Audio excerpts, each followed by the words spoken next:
Shabbat Shalom. Avraham Elazar Goldman, c'était un Bachour Yeshiva à New York. Et lui, comme tous les Bachourim Yeshiva Chabad, il allait chaque vendredi pour une route de Miftsaim. Et là-bas, il avait un monsieur que lui s'appelait Monsieur Steren, qui était pas du tout religieux. Et chaque semaine, il me voyait, il mettait avec les filines, il parlait. Et un jour, il lui dit, Baruch Hashem, on a une petite fille que Baruch Hashem, elle est naître. Oh, Mazal Tov et tout ça. Et il lui demande, et comment vous pensez l'appeler? Il dit, je sais pas, mais je vous parle avec ma femme, on va voir. Ben, un nom comme, tu sais, américain comme ça. Je dis, mais non, c'est très très important d'appeler un nom juif comme ça, qui a un vrai shoresh, quelque chose de. Il dit, laisse tomber, nous on n'est pas du tout cachour. Regarde, c'est vrai que je te reçois bien, mais pas. Alors, Avraham Elazar, qu'on l'appelait Avraimi, il a dit, non, c'est important et tout. Il a essayé vraiment de convaincre Monsieur Steren pour qu'il va appeler son fils. Et là, il a demandé, dis-moi, tu avais des grands-mères qui avaient des noms juifs, peut-être tu vas. Il dit, ah ouais, j'avais une grand-mère vraiment, qui s'appelait Pesha, comme ça, Paché. Paché, c'est un nom en yiddish. Et il dit, ah, voilà, regarde, prends, vraiment, appelle. Top, il dit, je pensais, tu sais quoi, je veux voir. Quelques jours plus tard, Chavzain Sivan, le 27 Sivan, Tafshin Lamed Zain, le Avraimi Goldman, il sort de la yeshiva, il était à Crown Heights, pour appeler dans le téléphone Tzibouri, téléphone public qu'il y avait dehors. Et en tant qu'il appelle, il y a trois messieurs qui sont venus et ils ont mis des couteaux. Et quelques jours plus tard, il est mort. Top, comme ça s'est passé. 35 ans, ça passe. Et là, la maman de Avraimi Goldman reçoit un coup de fil. Oui, bonjour.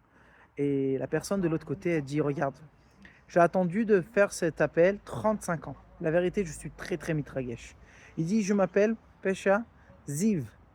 Alors il dit, ok, je te connais. Il dit, non, mais regarde, ton fils, grâce à ton fils, qu'il est niftar, j'ai reçu ce nom-là.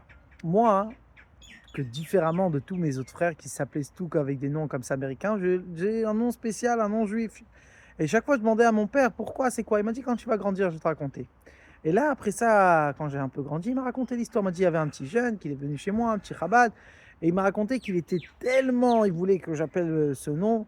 Et, la chose qui s'est passée, quand il était en train de me parler pour que je donne le nom sur ma grand-mère, il était mort. Et c'est pour ça que j'ai décidé de t'appeler comme ça.